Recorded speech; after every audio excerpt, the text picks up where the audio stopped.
चैतन्य स्वाभाविक भगवान आत्मा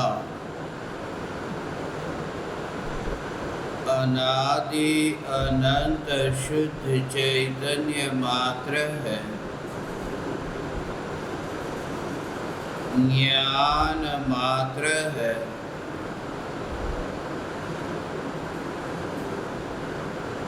मैं शुद्ध चैतन्य मात्र, ज्ञान मात्र, भगवान आत्मा हूँ।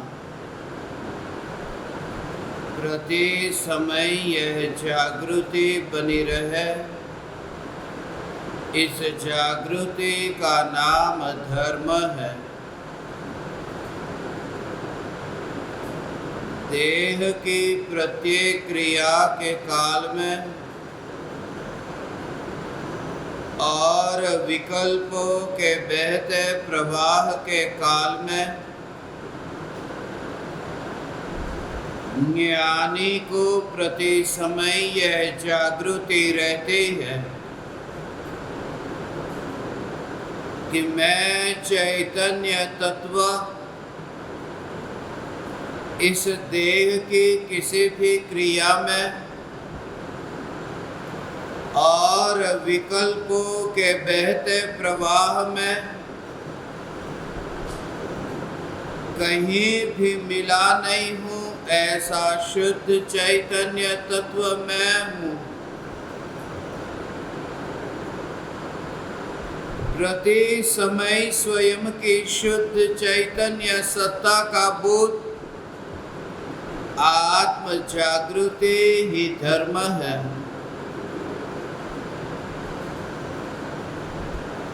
चैतन्य तत्व के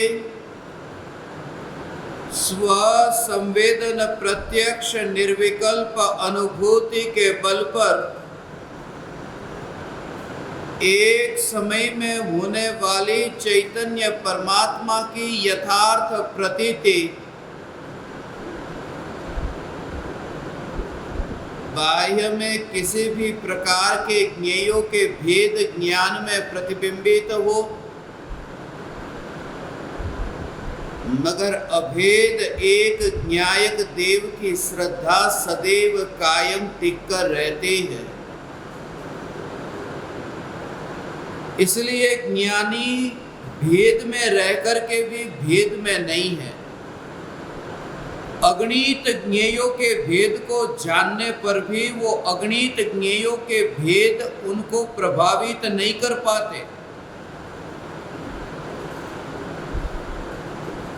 इसलिए न तो वे ज्ञेयों में परिवर्तन करने जाते हैं और न ही ज्ञेयों को जानने वाली ज्ञान की अवस्था में कोई फेरफार करने जाते हैं।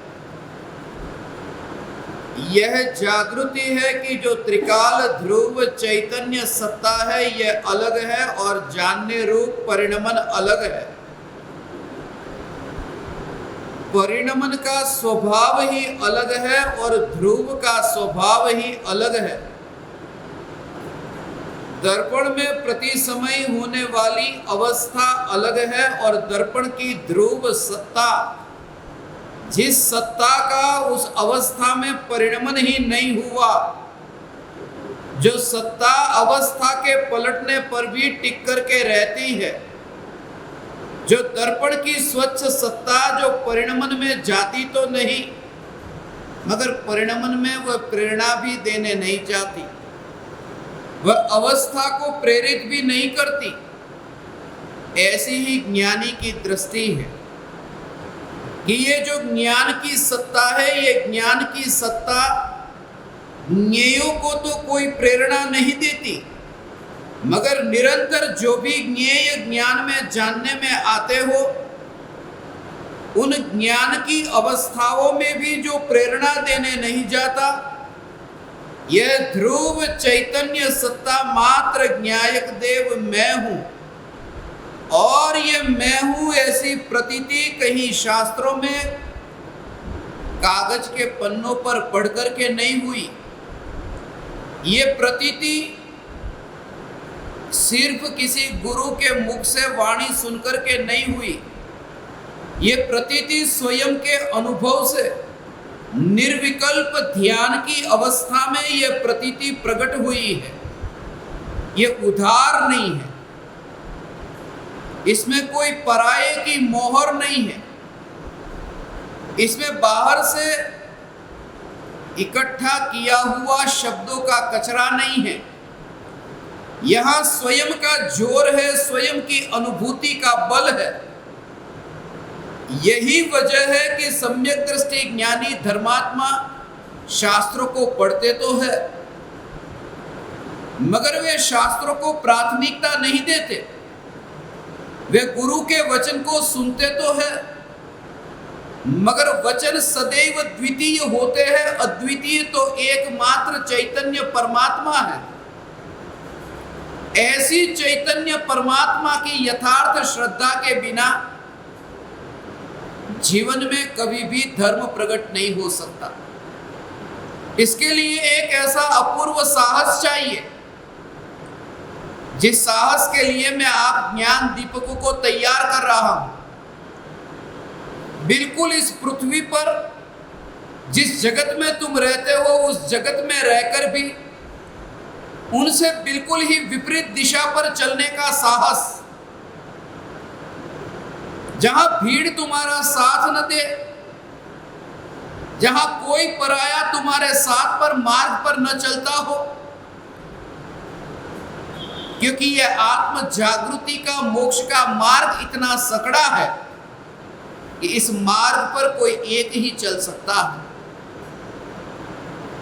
यहां समुदाय से यात्रा नहीं होती। और तुमने जो भी भगवान के समूह शरण में ज्ञानियों को समूह में बैठ करके देखा होगा कि सब ज्ञानी एक साथ में बैठ करके समूह में आत्मा का ध्यान कर रहे हैं, मगर ये बात झूठी है।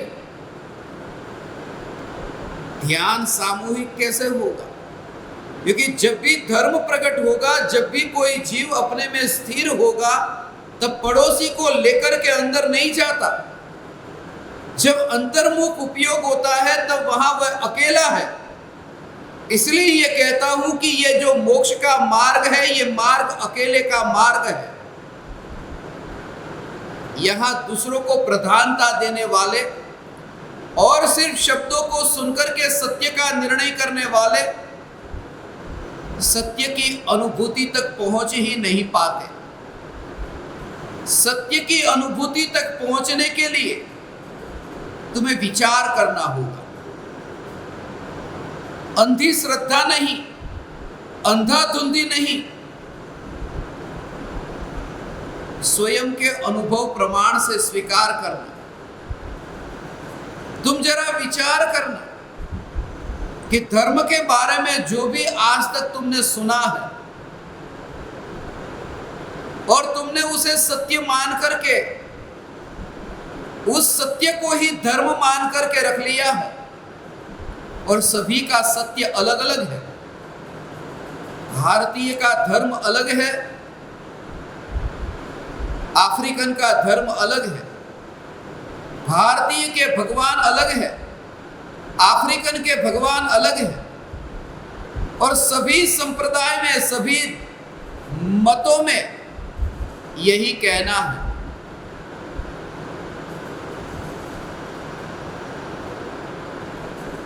आज मैं किसी बाबा का प्रवचन सुन रहा था। सनातन हिंदू धर्म पर वे प्रवचन दे रहे थे। बता रहे थे कि हिंदू धर्म ही सनातन सत्य है, बाकी तो कोई धर्म है ही नहीं। बाकी जितने भी है वो सब मत है, मजहब है, संप्रदाय है। धर्म तो एक ही है, सनातन हिंदू। अब जैनियों को तुम पूछो तो वे वही कहेंगे, धर्म तो एक ही है, जैन धर्म। बाकी हिंदू मुस्लिम ये तो सब संप्रदाय है। ईसाई को पूछो तो वे वही कहेंगे कि ईसाई धर्म सच्चा है, बाकी तो सब संप्रदाय है। तुम जरा विचार करो, जिसने भी धर्म को पाया है वो इस झंझट में नहीं जाता। पाया हुआ है, जिसको रास्ते से हीरा मिल गया, वो हीरे को अपने पास में लेकर के गठरी में बांध करके चुपचाप घर आ जाता है और बोलता भी नहीं।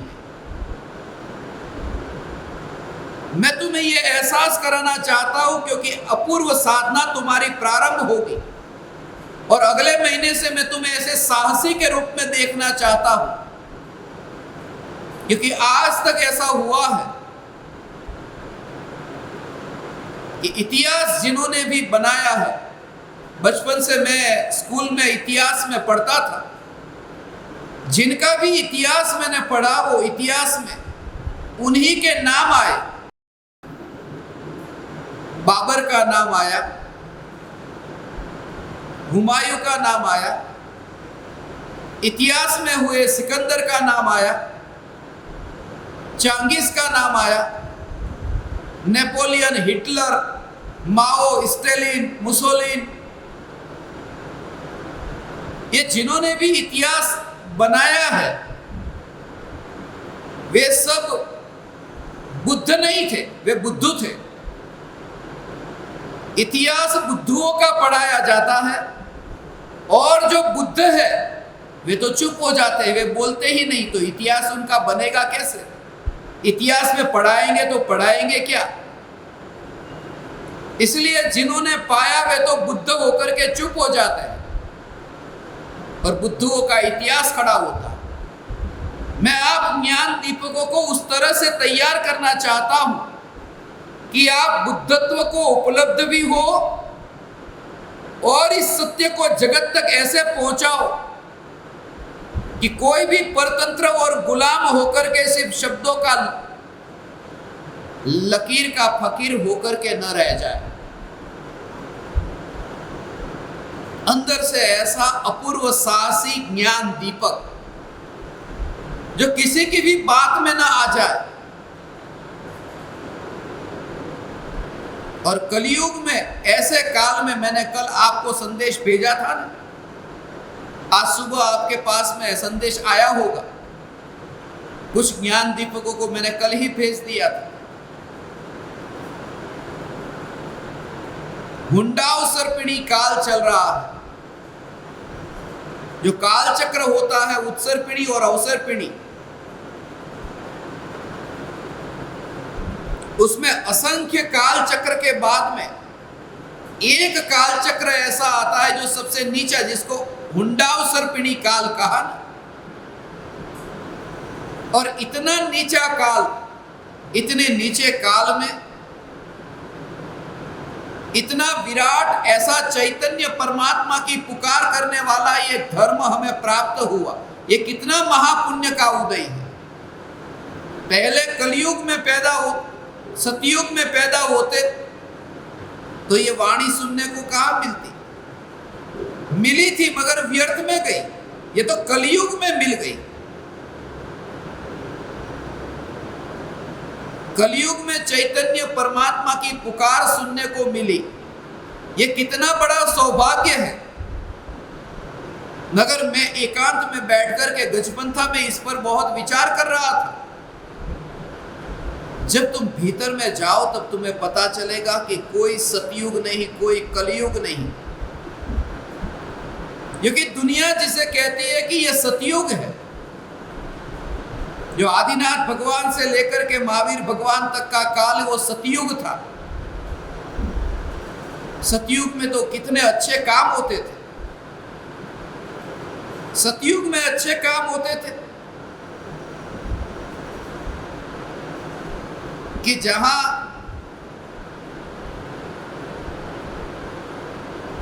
अपनी ही पत्नी को जुए में दांव पर लगा देना, यह कलयुग में नहीं हुआ था, यह सतयुग में हुआ था। जहां राम जैसे मर्यादा पुरुषोत्तम की पत्नी को भगा कर ले जाना, यह कलयुग में नहीं हुआ था, यह सतयुग में हुआ था। और इतने ही नहीं, कितने हीन कृत्य सतयुग में हुए हैं। किसे मैं सतयुग कहूं और किसे मैं कलयुग कहूं। इसलिए तुम अपने को कलयुग वाले समझ करके हीन मत मानना। मैं चैतन्य परमात्मा जिसका कोई कलयुग नहीं, कोई तुम कलयुग में आए ही नहीं हो। ये तुम्हारे दिमाग में जो कलयुग डाल करके तुम्हें हीनता, तुम्हें नीचा बताया जा रहा है कि अरे कलयुग में तुम पैदा हुए, कोई कलयुग नहीं। क्योंकि आंख खुलती है और कैलेंडर को देखते हो तो कलयुग सतयुग का विचार आता है। जब तुम भीतर में देखो तो न चौथा काल दिखता है न पांचवा काल। भीतर में देखो तब तुम्हें त्रिकाल एक चैतन्य तत्व दिखता है। और ये तुम देख सकते हो। तुम्हें नीचा, तुम्हें हीन जो बताया गया। सतयुग जैसे सतयुग में दशरथ को देखा नहीं, बुढ़ापे में शादी करने का भाव आया, फिर भी वो सतयुग था। सबसे छोटी पत्नी, कितनी काम वासना होगी कि बुढ़ापे में भी पत्नी को भोगने का भाव, और उस पत्नी के कारण राम को वनवास, फिर भी वो सतयुग था। अपनी ही पत्नी को जंगल में भेज दिया, गर्भवती, फिर भी वो सतयुग था। यदि राम को इतनी ही चिंता थी, मगर राम को राज्य का भी मोह था, वो राग था, राज्य भी चाहिए था, और सीता से ज्यादा राज्य चाहिए था। सीता कम चाहिए थी, राज्य ज्यादा चाहिए था। वरना सीता को जब वन में छोड़वा दिया तब कह सकते थे कि चल मैं भी तेरे साथ चलता हूं, राज्य छोड़ करके। ये धोबी ने जो शंका उठाई है, यदि तुझे इस राज्य में से बाहर जाना पड़ रहा है तो मैं भी चलूं, चल तेरे साथ। मगर सीता तो राम के साथ में वन में गई, राम सीता के साथ में वन में नहीं गए।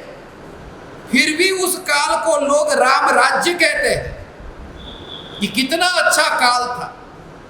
कोई अच्छा काल नहीं, एक ही कि चैतन्य परमात्मा मैं हूं। जिस समय तुम्हारी श्रद्धा में आए उस समय सतयुग शुरू हुआ, उससे पहले कोई सतयुग शुरू नहीं हुआ। उससे पहले कलयुग ही कलयुग है। रागादि विकल्पों की कालिमा जब तक तुम्हारे ज्ञान की अवस्था में प्रतिबिंबित होती है, और श्रद्धा में जब वही एकत्व कि मैं राग रूप हूं, विकल्प रूप हूं, इसी का नाम तो कलयुग है। कलयुग है क्या?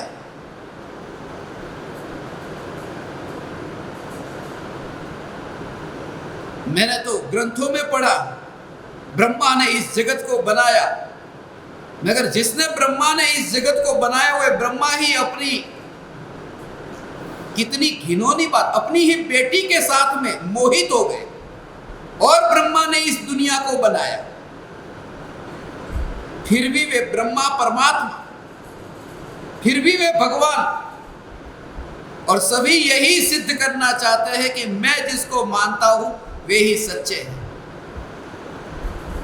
तुम ऐसा इतिहास बनाना, मैं तुमसे जो कहता हूं ज्ञान दीपकों से कहता हूं, किसी की भी बात में फंसना मत, किसी के शब्दों में फंसना मत। स्वयं के अनुभव प्रमाण से तुम स्वीकार करना कि धर्म जो है वो स्वयं की अनुभूति है, शास्त्रों से चुराए गए उदार शब्द नहीं। और ऐसी तुम्हारे अंतर में दृष्टि प्रकट, कोई सतयुग नहीं, कोई कलयुग नहीं, ये मोह की नींद में है, तब तक ये भेद तुम्हें बाहर दिखाई देते हैं। जैसे ही तुम भीतर में जाओ तो कोई भेद नहीं दिखेगा, और उस दशा तक हमें पहुंचना है। इसलिए मुझे न तो आपको दिगंबर बनाना है, न तो श्वेतांबर बनाना है, न तो जैन बनाना है, क्योंकि मैं जैन धर्म को मानता ही नहीं हूं। श्वेतांबर दिगंबर की तो बात ही दूर है। मैं तो सिर्फ यही से ही शुरुआत करता हूं और यहीं पर ही अंत। चैतन्य चैतन्य चैतन्य, बस। इसके अतिरिक्त और कुछ भी नहीं। अपनी अपनी भूमिका अनुसार रह करके तुम अपना यथार्थ व्यवहार निभाते हुए, घर से भागे बिना घर में रह करके, किसी से भयभीत हुए बिना सत्य का अनुभव तुम करो। सिर्फ लिखा हुआ है उसे पढ़ करके मत मान लो, मगर हमारे पास में वो विचार करने का समय ही कहाँ है। जितनी भी कुल परंपरा और जितने भी संप्रदाय में ये जो भेद, जैन कहते हैं हम जो करते हैं वही सत्य है, हमारे जो क्रियाकांड है वही सत्य है, और हमारे शास्त्र सच्चे हैं। श्वेतांबर ये थोड़ी कहते हैं कि दिगंबर के शास्त्र सच्चे हैं। दिगंबर ये थोड़ी कहते हैं कि श्वेतांबर के शास्त्र सच्चे हैं। सब इसी मान्यता को पकड़कर बैठे हैं कि हमारे शास्त्र यही सत्य है, और दोनों में से सत्य को किसी को भी पता नहीं। सत्य का अनुभव नहीं। ये होंगे कोई चुराए हुए शब्द जो तोता रटन की तरह रट लिए होंगे, मगर स्वयं का अनुभव नहीं। पंडित बहुत है, हजारों पंडित हैं, मगर वे लकीर के फकीर। एक जगह मेरा प्रवचन था, अमेरिका में ही। सूट पहना था, टाई पहनी थी।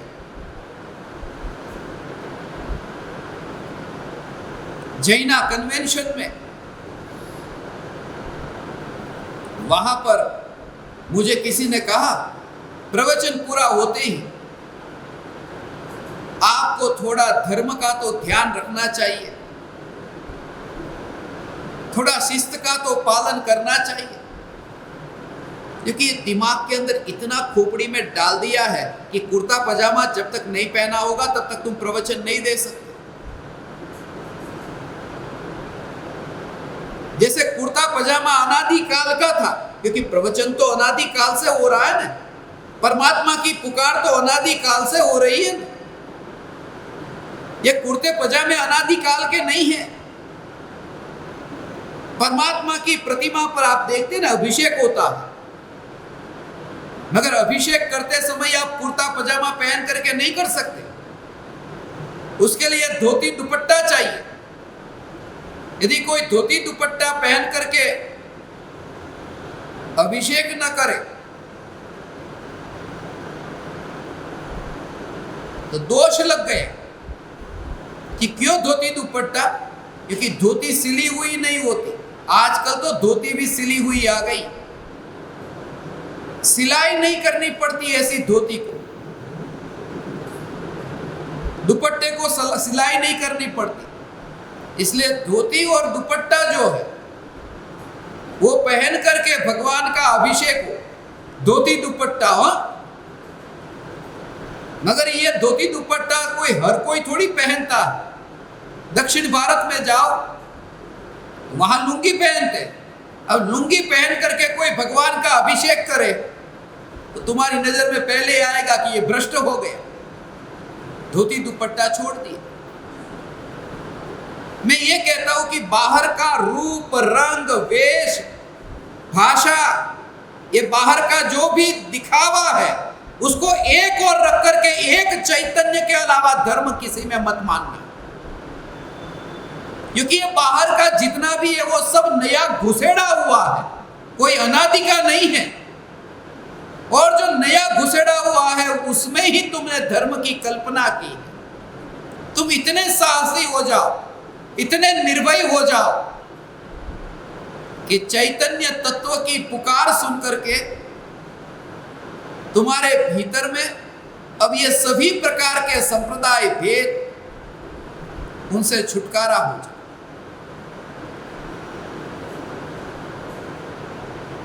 कोई कहता है कि परमात्मा की मूर्ति पर तो आभूषण पहनाने चाहिए, ये हमारा भक्ति भाव है। कोई कहता है कि नहीं, आभूषण नहीं पहनाना चाहिए, हम दिगंबर है, भगवान की प्रतिमा पर आभूषण नहीं पहनाते। मगर उसमें भी कोई कहता है कि हम तो बिसपंथी है, फूल तो चढ़ा सकते हैं। तेरापंथी कहता है हम तो फूल भी नहीं चढ़ाते। उसमें भी कोई कहता है हम तो पंचामृत से अभिषेक करते, कोई कहता है हम तो जल से अभिषेक करते। इसी में अटक गए, इसी में ही फंस गए, और धर्म का पता नहीं। इनमें से किसी को भी धर्म का पता ही नहीं।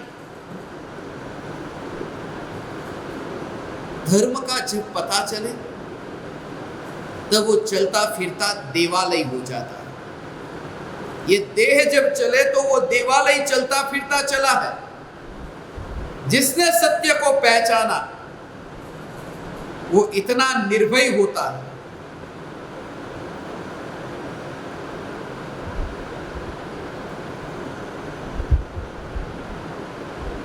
बाहर में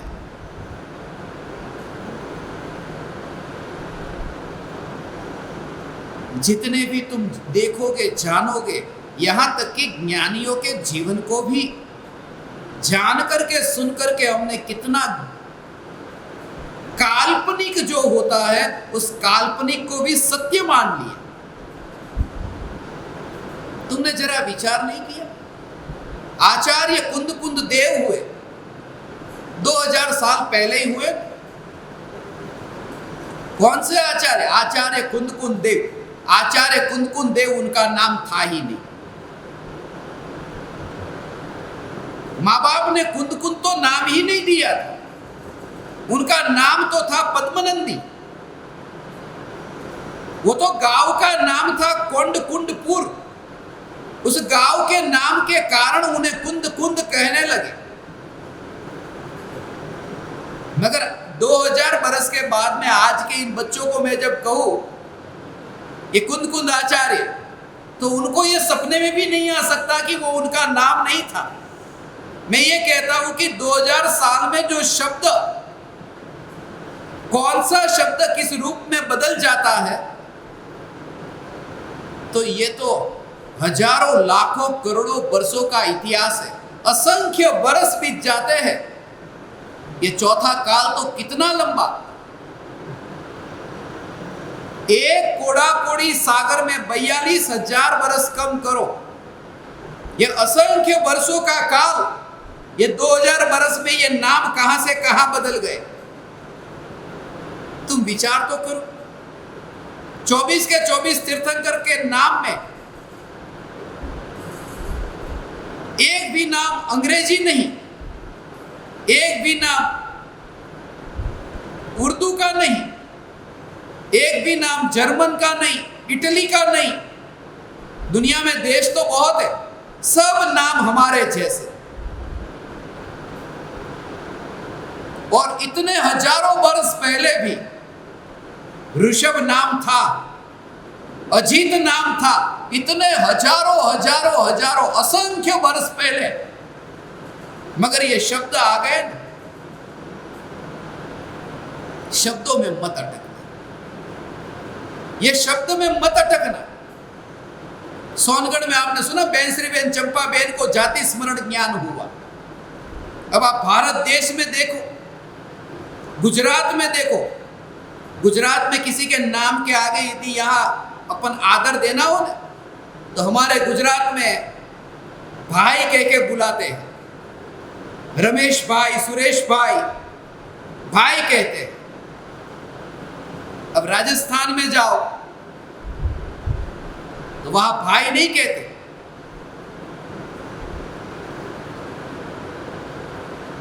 वहां पर जी लगाकर बात करते हैं, सा लगाकर बात करते हैं। मांगीलाल सा, धनराज सा, वहां सा लगा के बात करते। और यूपी में जाओ तो भैया भैया करते हैं। महाराष्ट्र में जाओ तो भाऊ भाऊ कहते हैं। और यदि जाओ तमिल में अन्ना अन्ना कहते हैं। अब सब जगह के नाम अलग अलग। सब जगह के शब्द अलग अलग, मगर बैंसरी बेन को जाति स्मरण ज्ञान हुआ। और बैंसरी बेन ये लिखते हैं कि मैं पूर्व भव में विदेह क्षेत्र में वहां पर था, और वहां पर नाम क्या था? लाभ भाई। शांताबेन का नाम देवा भाई। इसे वहां पर भी गुजराती भाषा में ये भाई भाई होते होंगे, स्पष्ट लिखा है बैंसरी में, लाभ भाई देवा भाई। और ये भाई शब्द भी गुजराती भाषा में भी बरसों पहले का नहीं है।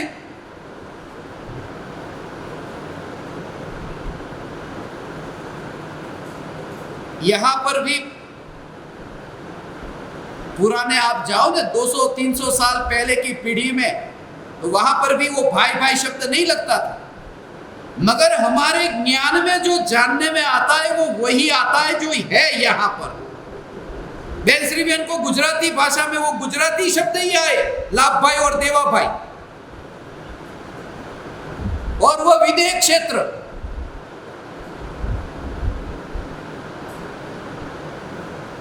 यहां से बाहर निकलकर महाराष्ट्र में जाओ तो भाई का भाव हो जाता है, और भरत क्षेत्र से विदेह क्षेत्र तक पहुंचो तो भी वो भाई का भाई रह जाता है।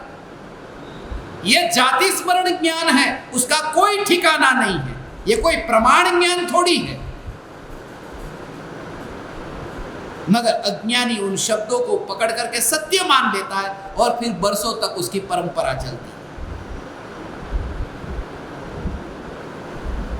और ये सब विस्फोट में मरने से पहले करने वाला हूं, और आगम के प्रमाण देकर के करूंगा कि जिन्होंने भी इन शब्दों को, कि वहां महाविदेह क्षेत्र में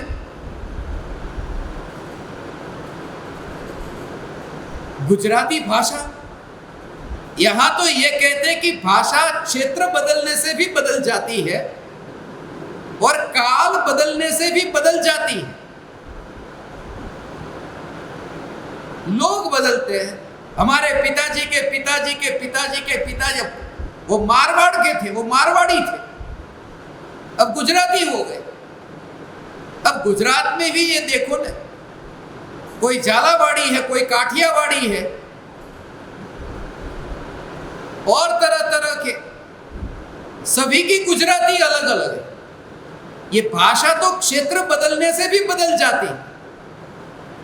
ये भाषा तो काल बदलने पर बदल जाती है। पहले प्राकृत चलती थी, फिर संस्कृत भाषा में शास्त्र लिखे गए, फिर धीरे धीरे करते करते आप देखते ना, ब्रज में, अवधी में, ढूंढारी में,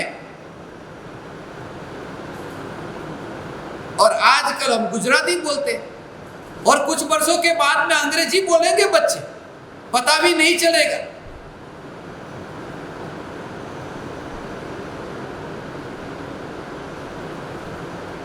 बच्चों को यदि बताना हो ना, ओगणेसी नो मतलब, अब मुंबई में बच्चों को पता नहीं ओगणेसी किसको बोलते हैं, उसको बताना पड़ता है 79।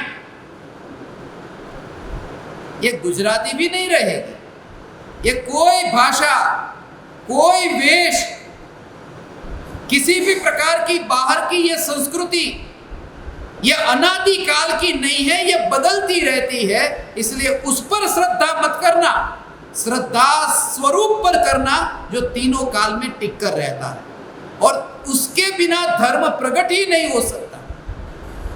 तुम इतने निर्भय होना, तुम कायर मत होना, तुम राम जैसे कायर मत होना। जो राम ने किया वो तुम मत करना। पढ़ा है मैंने ग्रंथों में कि किसी शूद्र ने वेद के मंत्र पढ़ लिए थे, तो राम ने उसके कान में शीशा डाल दिया।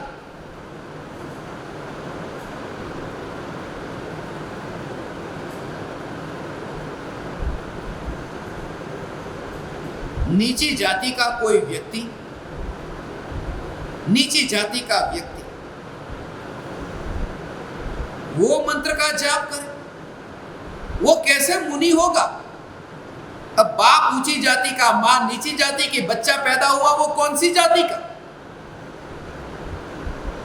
उसको नीची जाति का कहो या ऊंची जाति का, या फिर ऐसा कहो कि किसी स्त्री ने शादी की, अब ऊंची जाति वाले से शादी की, शादी के 15 दिन के बाद में ही पति का अकस्मात हो गया और मृत्यु हो गई, उसने दूसरी शादी कर ली। दूसरी शादी करने के बाद में कुछ महीने के बाद में पता चला कि वो गर्भवती है। अब उस स्त्री के गर्भ में से जो बच्चा पैदा होगा वो ऊंची जाति का या नीची जाति का? कौन देखने गया है कि वहां पर वो पहला पति था या दूसरा पति? वो किसका बच्चा है? मैं ये कहता हूं कि दो कोड़े की बातों में अटक गए कि सब जगह जाकर के आत्मा शुद्ध कैसे रह सकता है? ऐसे ही रह सकता है जैसे तुम्हारा मोबाइल फोन शुद्ध रहता। तुम किचन में भी लेकर के जाओ, तुम मंदिर में भी लेकर के जाओ, तुम दुकान में लेकर के भी जाओ, तुम टॉयलेट के अंदर भी लेकर के जाओ, और लेने के बाद में, खरीदने के बाद में कभी भी धोया नहीं, फिर भी शुद्ध का शुद्ध। बस ऐसे ही आत्मा शुद्ध रहता है। जब मोबाइल फोन जैसा फोन शुद्ध रह सकता है, तो यह चैतन्य परमात्मा जिसको देह छूता ही नहीं, यह अशुद्ध कैसे हो सकता है? इसलिए मैंने आप ज्ञान दीपकों के लिए आज खास इस सत्य को बताने के लिए आपको यहां बुलाया। मैं ही सत्य हूं, ये अहंकार की अकड़ता छोड़ करके सत्य क्या है उसे पहचानने में अपना समय, शक्ति और परिणाम इसमें ही लगाए,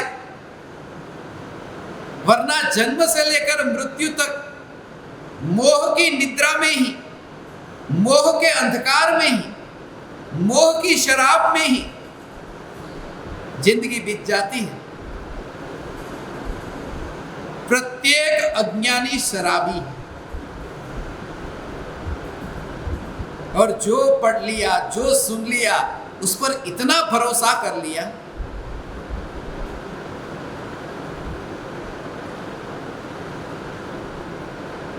सभी के पास अपने अपने तर्क हैं। सभी यही कहते हैं कि मैं ही सच्चा हूं।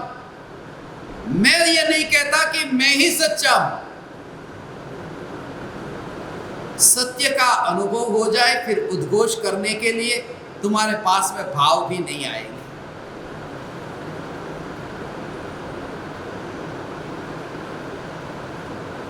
श्वेतांबर साधु कहते हैं कि जैन धर्म तो उसका नाम है जहां पर डंडा रखने की छूट हो। दिगंबर साधु कहते डंडा भी नहीं चलेगा,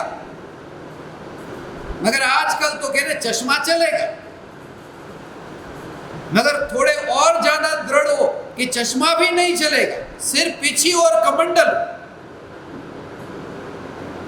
मगर उसमें से कुछ तो कहते कि गिद्ध की पीछी चलेगी, गिद्ध की पीछी चलेगी, मोर की पीछी चलेगी। कोई कहता है गिद्ध की नहीं चल सकती, मोर की ही चलेगी। ये सब बिना काम के लोग हैं, ये फ्री बैठे हुए लोग हैं जिनको कुछ काम नहीं है और जिसने सत्य को पाया नहीं, पाया है वो इन भेदों में जाता ही नहीं। शुरुआत करता है कि मैंने देखा नहीं, मैं अपनी आंख का ऑपरेशन करूं। क्योंकि अंधे के सामने तुम सौंदर्य के कितने भी गुणगान गाओ, वो सब व्यर्थ है। बहरे के पास में बैठ करके तुम उसे कितना ही संगीत सुनाओ, ये सब व्यर्थ है। शराबी को तुम कितना ही कहो। मुझे 2 शराबी स्मरण में आए, दोनों पक्के मित्र थे, शराब के नशे में चकचूर थे। अब रात्रि में जा रहे थे, अंधेरे में। बीड़ी तो पीते थे, क्योंकि शराब पीने वाले बीड़ी को कैसे छोड़ेंगे। अब रात का टाइम था, अंधेरे में दिखा नहीं कि एक मित्र टकरा गया पत्थर से और गिरते गिरते बचा कि उसने तुरंत ही दूसरे मित्र को कहा कि अरे ऐसा लगता है कि हम कहीं कब्रिस्तान पर आ गए हैं, ये किसी की कब्र लग रही है, ये पैर जो लग गया ना।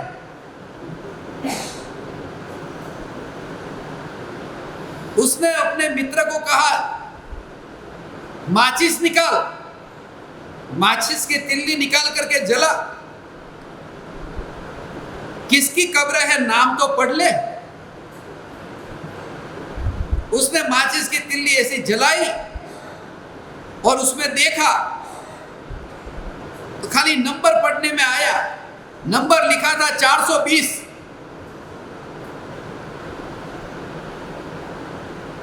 उन दोनों को लगा पक्का कोई दिल्ली का नेता लगता है, बड़ा आदमी लगता है 420।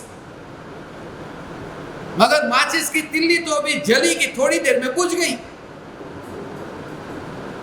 मगर इतना पक्का पता चल गया कि ये जो कब्र है वो किसी बड़े नेता की है। 420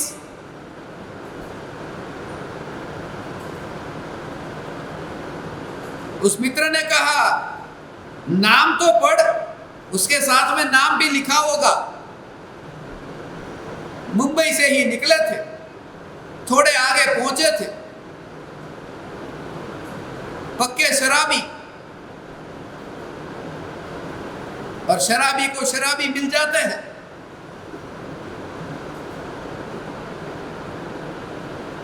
उसने कहा दूसरी माचिस की तिल्ली निकाल और जला के देख कौन है ये। दूसरी तिल्ली जलाई और देखा तो 420 तो लिखा था, मगर लिखा था अहमदाबाद 420 किलोमीटर।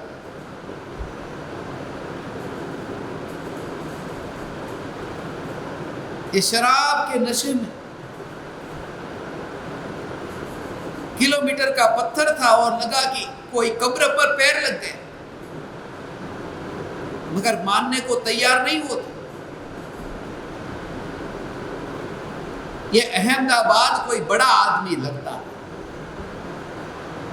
420 अहमदाबाद में 420 बहुत होते हैं, इसलिए अहमदाबाद कोई बड़ा आदमी लगता। शराबियों का ऐसे ही चलता रहता है।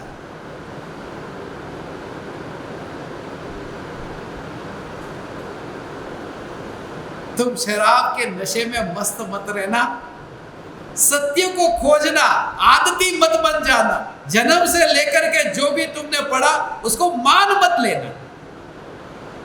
और सब जगह तुम्हें डराएंगे, दिगंबर भी डराएंगे, श्वेतांबर भी डराएंगे, हिंदू भी डराएंगे, मुस्लिम भी डराएंगे, क्योंकि डराया सब जगह है कि नहीं माना तो भटकेगा, कर्म बांधेगा, दुख भोगेगा, नरक में जाएगा।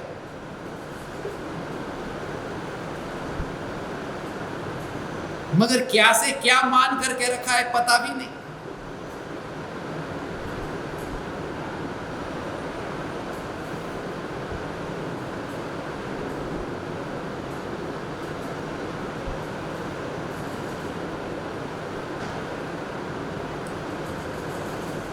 बरसों बीतने के बाद भी जन्म से लेकर के अब तक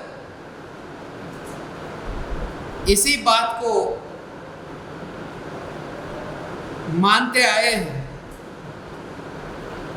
प्रत्येक ज्ञान दीपक इतना निर्भय हो, विचार करे, सिर्फ बरसों से चल रहा है, जीवन जिसमें बीत गया है बस वही सत्य है, ऐसा मत मानना। भीतर में उस ज्ञान का अनुभव करके सत्य का स्वीकार करना, सिर्फ बाहर से नहीं। पेरिस में ऐसा हुआ था, एक बेटा अपने बाप के साथ में रोज बाजार में जाता था।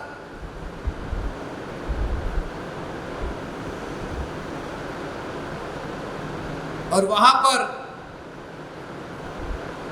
नेपोलियन की मूर्ति थी चौराहे पर ही। तो पहले दिन जब वो बाप अपने बेटे को लेकर के निकला वहां से, बेटे को अच्छा लगा। बेटे को कहा, देख बेटा नेपोलियन की स्टेच्यू को देख। बेटे ने कहा, बहुत अच्छा है, बहुत अच्छा।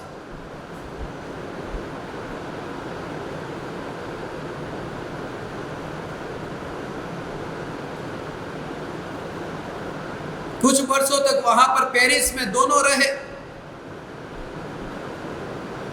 और रोज बेटे को आदत हो गई कि नेपोलियन का स्टेच्यू देखे बिना उसे चैन न पड़े। एक दिन ऐसा आया कि पिताजी का ट्रांसफर होने वाला था। बेटे ने पिताजी से कहा, पिताजी यहां से जाने से पहले आज तो हम चले जाएंगे, फिर पता नहीं शहर में कब आएंगे। कम से कम आज के दिन तो आखिरी दिन है, आज मुझे नेपोलियन का स्टेच्यू देखने के लिए ले जाओ। पिताजी ने कहा, चल आज के दिन ले जाता हूं। ले गए, मगर पिताजी को विचार आया कि ये बच्चे को नेपोलियन इतना अच्छा क्यों लग गया। आज तो बेटे से पूछ ही लेता हूं। लेके गया और स्टेच्यू के सामने ही बेटे को पूछा कि तुझे ये नेपोलियन इतना अच्छा क्यों लगा।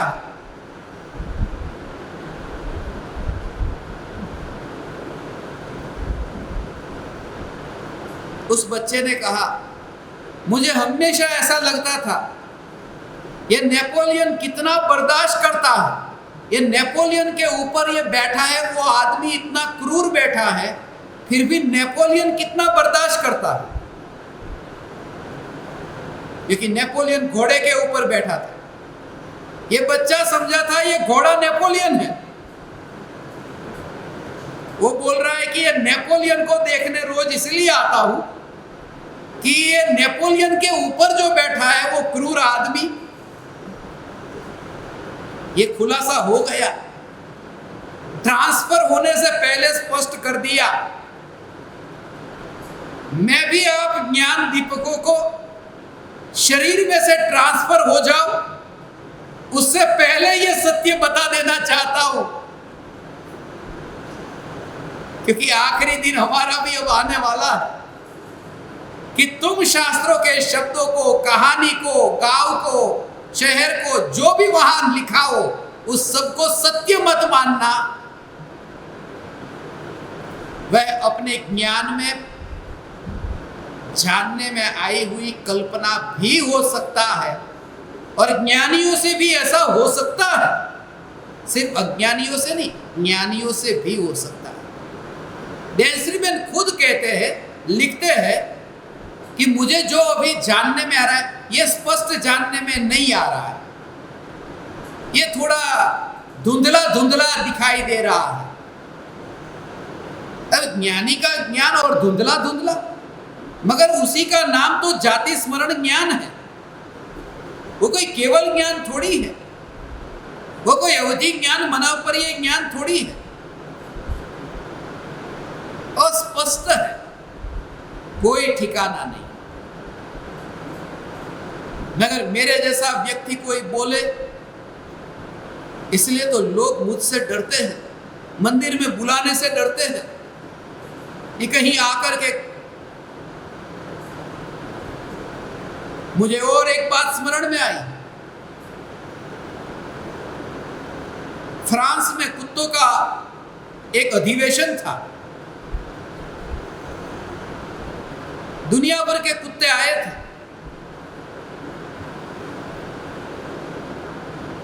वहां पर रशिया से भी कुत्ते आए थे। और फ्रांस के जो कुत्ते हैं वो रशिया के कुत्ते से मिले। फ्रांस के कुत्ते ने रशिया के कुत्ते को कहा कि आपके देश में तो बहुत साम्यवाद है, समाजवाद है, कम्युनिज्म है, कितना अच्छा, इस सबको एक साथ कोई ऊंचा नहीं, कोई नीचा नहीं, सबको एक सा धन मिलना चाहिए, सबको एक सा मकान मिलना चाहिए। आपका देश तो बहुत अच्छा है। रशिया के कुत्तों ने कहा सच है, हमारे देश में तो इतना मजा है। फ्रांस के कुत्ते को लालच जगी कि जैसे ही ये अधिवेशन पूरा हो जाए कि हम ये रशिया के कुत्तों के साथ में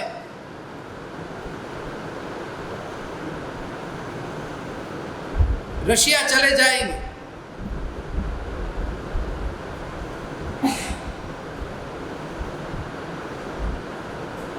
एक बार ये अधिवेशन तो पूरा हो जाए।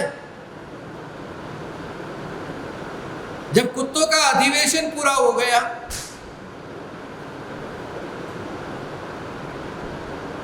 तो फ्रांस के कुत्ते तैयार हो गए, बैग पैक करके तैयारी थे। उन्होंने रशिया के कुत्ते को कहा कि हम अब तुम्हारे साथ में आ रहे हैं रशिया। रशिया के कुत्ते ने कहा अब हम भी दोबारा रशिया नहीं जाना चाहते। फ्रांस के कुत्ते कहते हैं अभी तो तुम तारीफ कर रहे थे रशिया की कि रशिया में तो इतना साम्यवाद है, सब कुछ मिल जाता है, समान रूप से मिल जाता है। हम तो तुम्हारे रशिया में आना चाहते थे और तुम तो हमें ये कह रहे हो कि हम भी रशिया वापस लौटना नहीं चाहते।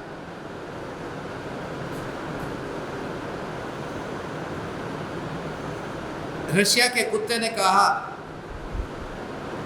आपको इतना बता दूं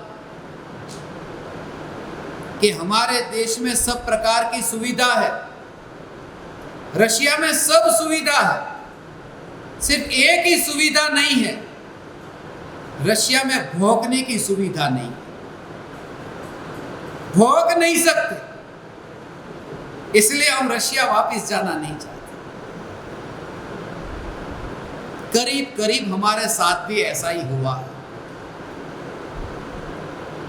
कि जिसने भी सत्य को पहचान लिया हो, ये झूठे जगत में जीने वाले लोग उन्हें बोलने नहीं देते, चुप कर देते हैं कि सब विस्फोट हो जाएगा। और जब मैं ये कहूंगा तब लोग यही कहेंगे पंचम काल है, नीचा काल है, नीचे काल में ऐसी शंका करने वाले होते हैं। फिर डराएंगे, फिर सताएंगे, मत डरना तुम। कोई भी क्रिया अनादि की नहीं है, आलू अनादि के नहीं है। आप देखते नहीं, ये सब्जी, ये फल, ये सब तो आते हैं जाते हैं, उसकी सीजन आती है, उसकी सीजन जाती है। मैंने तो पूरी पृथ्वी पर देखा है कि पूरी पृथ्वी में सब जगह पर आलू नहीं होते। कुछ कुछ देश तो ऐसे हैं जिनको पता भी नहीं आलू का मतलब क्या है। अरे पोटैटो कहो तो भी नहीं पता।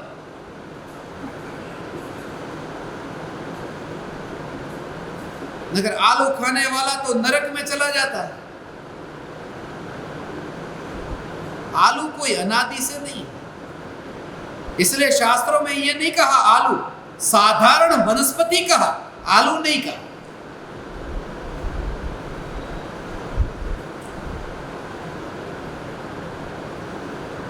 मैं शब्दों पर जोर नहीं देता और ज्ञान दीपकों को भी यही कहना चाहता हूं कि शब्दों की जाल में तुम फंस मत जाना,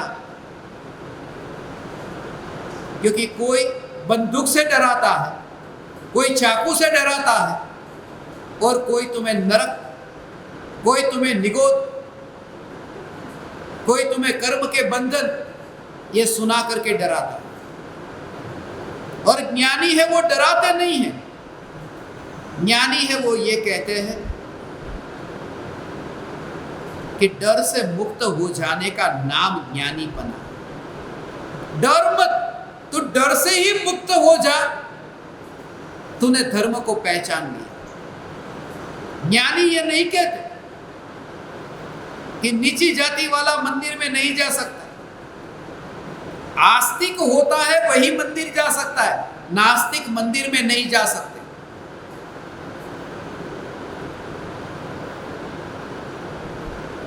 मैं तो ये कहता हूं नास्तिक को ही अधिकार हो, आस्तिक को जरूरत क्या रही है? वो चलता फिरता मंदिर हो गया।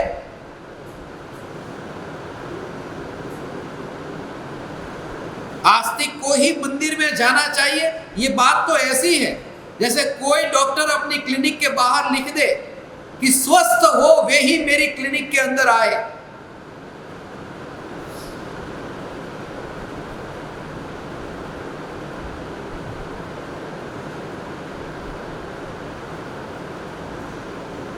तुम्हें और नए ज्ञान दीपक प्रज्वलित करने हैं। तुम्हें भी ये परंपरा निर्भयता से चलानी है। ये सब करते हुए भी परंपरा को धर्म नहीं मानना है, क्योंकि धर्म की परंपरा नहीं होती, संप्रदायों की परंपरा होगी। इसलिए तो आदिनाथ भगवान का धर्म अजितनाथ भगवान में नहीं आया। अरे महावीर भगवान का धर्म गौतम स्वामी में नहीं आया। परम कृपालु देव और गुरुदेव का धर्म हमारे में कैसे आएगा? इसलिए यहां परंपरा नहीं चलती।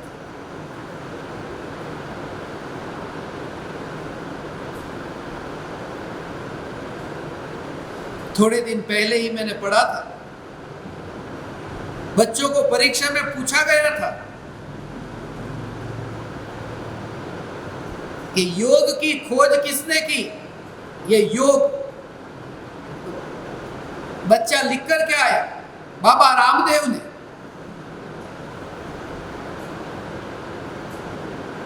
फिर दूसरा प्रश्न पूछा था कि पतंजलि कौन थे? उस बच्चे ने लिखा किराने के व्यापारी। पतंजलि स्टोर है ना। रामायण किसने लिखी? बच्चे ने लिखा रामानंद सागर ने। तो वाल्मीकि कौन थे? बोले वो तो लुटेरा था। ये बरसों के बाद में यही होने वाला है। यदि तुम नहीं जागे, यदि तुम नहीं जागे, और तुम्हारे साथ भी ऐसा बहुत बार हुआ है, इसलिए मैं दूसरे के बारे में नहीं कहता। मेरा ज्ञान दीपक इतना निर्भय होगा कि किसी भी शब्दों की चंगुल में वो फंसेगा नहीं और सत्य का निर्णय करेगा विचार करके। ऐसे को ही मैं ज्ञान दीपक कहता हूं। वो निर्भय होगा। शुरुआत में यदि डरना पड़े तो डरना पड़े, क्योंकि कल मैंने कहा था ना कि अब अगले महीने से ज्ञान दीपकों की नई सूची तैयार होने वाली है। जब से ज्ञान दीपक प्रज्वलन आत्म साधना प्रारंभ हुई है, तब से लेकर के अब तक के ऐसे ज्ञान दीपक के नाम भी हटाने वाला हूं जो अब यहां नियमित रूप से साधना नहीं करते, जिनके रिपोर्ट नहीं आते,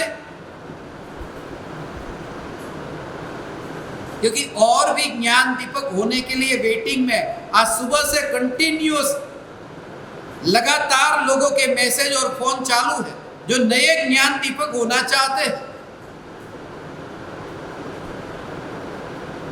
और कुछ ज्ञान दीपक ऐसे हैं जो डरते हैं। मैं ज्ञान दीपक हूं मगर मेरे पति को पता नहीं चलना चाहिए। मैं ज्ञान दीपक हूं, घर में किसी को पता नहीं चलना चाहिए। मैंने कहा था ना, एक प्रत्यक्ष ज्ञान दीपक होते हैं, दूसरे परोक्ष ज्ञान दीपक है, और कुछ ज्ञान दीपक अदृश्य ज्ञान दीपक है। अब ये नई कैटेगरी निकालनी पड़ेगी, कायर ज्ञान दीपक, जो किसी को बताना नहीं चाहते, डरते, मजबूर ज्ञान दीपक, जिसे पति शादी करके लेकर के आया, अर्धांगिनी को नहीं गुलाम को लेकर के आ गया हो, गुलाम बना करके। स्वतंत्रता है, मगर पूरी दुनिया में यही हो रहा है। धर्म के नाम पर पत्नी को गुलाम बनाओ, धर्म के नाम पर बच्चों को गुलाम बनाओ, वरना रोटी तुझे नहीं दूंगा, बेटा चल उंगली पकड़ और मंदिर चल, बेटा चल उंगली पकड़ मस्जिद चल, एक चाटा मारूंगा, शाम का खाना खाना है या नहीं। ऐसे ही पूरी दुनिया में डरा करके, धमका करके धर्म दिमाग में डाल दिया। वह धर्म नहीं है, धर्म तो भीतर में खिला हुआ ज्ञान का कमल है, जिस पर न्यायक देव विराजमान होता है। धर्म तो श्रद्धा का खिला हुआ कमल है, जिस पर न्यायक देव विराजमान होता है, जिसमें शक का कीड़ा नहीं होता है। और धर्म तो वितराग परिणति है, जिस वितराग परिणति के बहते मुक्ति की और यात्रा होती है। आज मुझे आप ज्ञान दीपकों के निर्भय होने के लिए मैंने ये बातें आपको बताई कि तुम निर्भय होना। कल मैंने आपको जो होमवर्क दिया था, वो होमवर्क किसने किया है?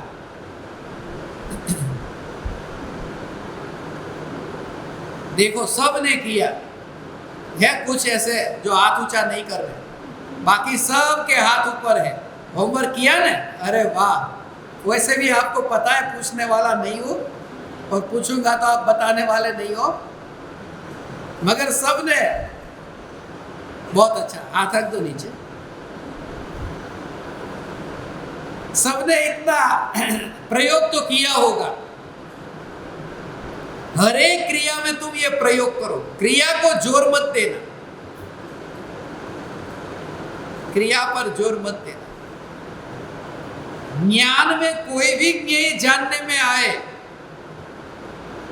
ज्ञान तक ही उसकी सीमा, ज्ञान तक उसकी सीमा, अर्थात ज्ञान की पर्याय में जानने में आया, वो ज्ञान में नहीं आया, माने जानने तक ही उसकी सीमा है। उस ज्ञेय की सत्ता को छोड़ करके ज्ञान में आकर के मिल जाना, ऐसा उसका स्वरूप नहीं है। तो ये क्रिया तो ऐसी तुम्हें जानने में आएगी, बिल्कुल तुम्हें आश्चर्य होगा कि ज्ञान का विषय लोकालोक बने और दृष्टि का विषय एक त्रिकाली ध्रुव न्यायक। ज्ञान में तो वितरागी देव गुरु धर्म आदरणीय हो, पूजनीय हो। ज्ञान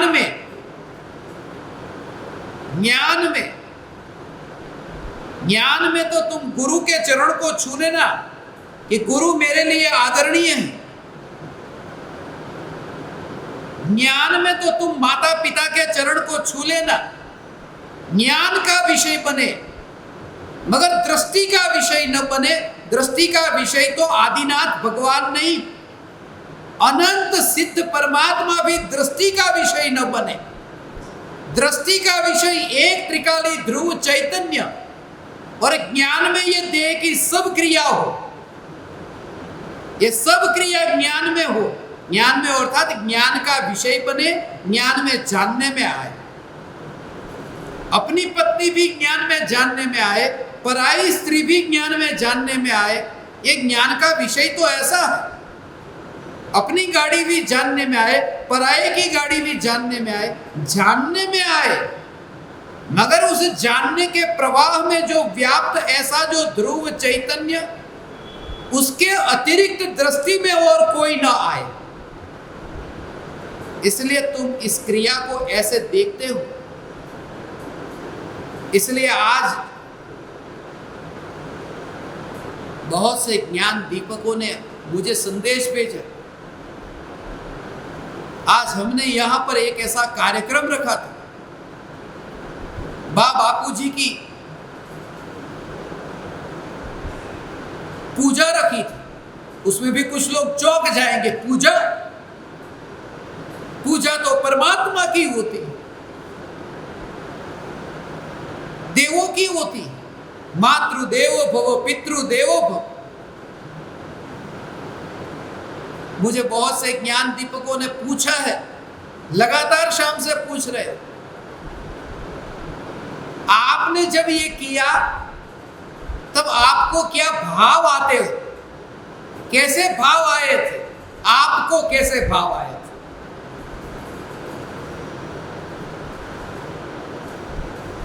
सच बता दो, कोई भाव नहीं आया था, कोई भाव नहीं आया था। यह सच कहता हूं, कोई भाव नहीं आया था। कोई भाव बिना भाव का कर रहा था, बिना भाव का कर रहा था ऐसा नहीं। भाव भी मुझे आता नहीं और जो करता भी नहीं, वो चैतन्य परमात्मा में ऐसा दृष्टि में रहे। तो भक्ति करने का भाव, भक्ति की जो क्रिया, और मैं का मतलब वो जो ध्रुव सत्ता, वो ध्रुव सत्ता वो करने नहीं गई। ऐसी ध्रुवता में एकत्व, ऐसी ध्रुवता में एकता, ये ध्रुव चैतन्य मैं हूं, फिर तुम करो। इसलिए कहा कि झुकता है वो राग है, ज्ञान नहीं झुकता। वो भाव हुआ वो राग है, वो ज्ञान में नहीं हुआ। वो क्रिया हुई वो चमड़े में है, राख में है, वो राम में नहीं हुई। ऐसा भेद प्रति समय तुम्हारी दृष्टि में रहता है, दृष्टि में, कि ये देह, ये विकल्प और ध्रुव चैतन्य सत्ता उसमें नहीं। उसे ही कहते हैं कि तुम्हारी अनुभूति के प्रमाण से तुमने ये स्वीकार किया, इसलिए मैं फिक्र नहीं करता कौन से शास्त्रों में लिखा है माँ बाप के पैर को धोकर के माँ बाप की भक्ति करना। मैं करता हूं, मेरी मौज है, मगर ये मौज ज्ञान तक है, दृष्टि में नहीं। दृष्टि में तो मौज होती ही नहीं है, दृष्टि में तो आनंद का भोग होता ही नहीं है, क्योंकि दृष्टि तो उसकी और है जहां भोग नहीं होता, जिसके आश्रय से पर्याय भोगती है। मैं वह हूं जिसका आधार लेकर के पर्याय में आनंद भोगा जाता है। मैं वह हूं जो किसी का सहारा नहीं लेता, अनंत पर्याय मेरा आधार लेकर के आनंद को भोगती है और मैं निराधार रहता हूं। हजारों लाखों करोड़ों पक्षी इस आकाश में उड़ते हैं, मगर मैं उड़ता नहीं हूं, मैं खुद आकाश हूं जहां दूसरे उड़ते हैं। मैं चैतन्य गगन हूं जहां पर यह आनंद आनंद आनंद आनंद की लहर उठती हो। ऐसी मस्ती हूं। और ऐसे ही दीवाने ज्ञान दीपक मैं आपको देखना चाहता हूं, जिसमें आपका निश्चय और व्यवहार का बैलेंस ऐसा हो। मगर जैसे ही मैं कल यहां से निकल जाऊंगा, अब गजपंथा में कौन मां कौन बाप कुछ भी नहीं पता, खत्म हो गया।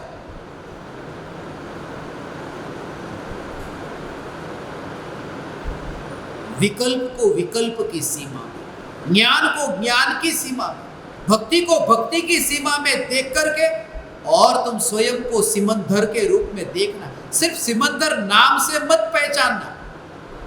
ये सिमंदर सिमंदर कह के नाम मात्र से सिमंदर भगवान की पहचान मत करना। ये सिमंदर यहां है जिसने अपनी चैतन्य की ध्रुव सीमा को धारण किया,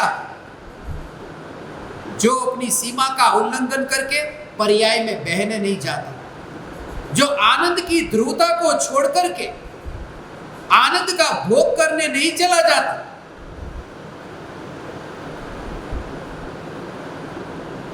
जो अपने त्रिकाल शांत स्वरूप को छोड़ करके वो लहरों में उठने नहीं जाता, ऐसा ये चैतन्य चैतन्य चैतन्य परमात्मा तत्व मैं हूं। आप सभी ज्ञान दीपकों के लिए मैंने कल कहा, प्रत्यक्ष और परोक्ष ज्ञान दीपक, दिन रात मैंने आपके लिए भावना भाई है। बहुत सपने देखे हैं, बहुत भाव भाए हैं। आपने देखा होगा गजपंथा में भी अभी 6-6 घंटे के जो 6-6 बार के सत्संग, जहां खाना भी नहीं है, जहां पीना भी नहीं है, एक ही कारण से कि ज्ञान दीपक तुम पाओ, इतने भाव से। और ऐसा ज्ञान दीपक पाए बिना न चला जाए यहां से। मृत्यु कब है ये पता नहीं। इस भावना से ये सत्संग तुम्हारे लिए परोसा है। और भविष्य में भी जब तक शरीर में शक्ति है, मैं भावना पाता हूं कि जितना ज्यादा से ज्यादा, भले संख्या कम होगी तो चलेगा, संख्या कम होगी तो चलेगा, मगर दीवाने ज्ञान दीपक चाहिए जो प्यासे हो, कि प्यास के बिना तुम्हें पानी की महिमा नहीं आएगी, और वो प्यास तुम्हारी स्वयं की होगी। 8 तारीख से 10 तारीख तक 3 दिन यहाँ उमराला में आध्यात्मिक साधना केंद्र में शिविर भी रखी है। 10 तारीख को ज्ञान दीपकों का उद्घोष भी रखा है। 4 तारीख की जो अपनी मीटिंग है 8:42 पर, उसकी लिंक तो आपके पास में है ही। जिस लिंक पर जूम पर आप सत्संग के लिए आते हो, उसी लिंक से आपको उस मीटिंग में ज्वाइन होना है। जो नहीं आ सकते हैं, ऐसे ज्ञान दीपकों को कोई विशेष कारण हो तो मैंने लिख करके भेजने के लिए कहा था। कुछ का कारण ठीक है, मगर कुछ ज्ञान दीपकों के कारण जो ठीक नहीं है, कैसे भी करके आपको उस मीटिंग में आना होगा। आपका कारण कोई इस प्रकार का होगा, मैं आपको पहले से उसकी जानकारी दे दूंगा कि आप नहीं आएंगे तो चलेगा, मगर उस मीटिंग में 2 घंटे का समय लेकर के बैठना, कम से कम 2 घंटे लगेंगे। 8:42 से 10:42 तक का समय लग सकता है। तो पूरी तैयारी के साथ में उस समय में भविष्य में जो अपना विचार है उसके बारे में बताऊंगा। आज ध्रुव न्यायक देव की चैतन्य तत्व की निर्विकल्प अनुभूति के बल पर शब्दों के बंधन से कैसे मुक्ति होती है उसके बारे में मैंने संक्षिप्त में बताया। और आप परमात्माओं के निमित्त से मेरा इतना सत्संग हुआ, इतना समय, इतनी देह की शक्ति, और यह परिणाम सत्संगमय रहे। मैं ऋणी हूँ आप परमात्माओं का। यह बालक आप परमात्माओं को भी माता पिता जान करके हृदय के अंतःकरण से प्रणाम करता है। मेरे प्रणाम स्वीकार करें।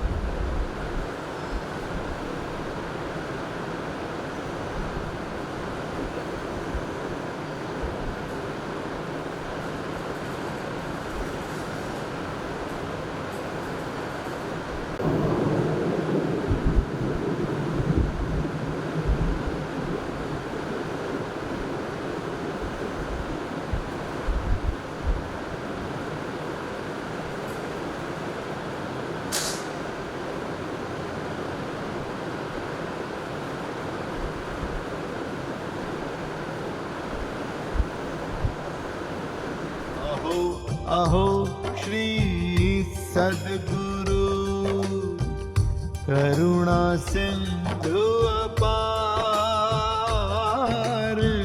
इस पामर पर प्रभु किया आहो आहो उपकार, आहो आहो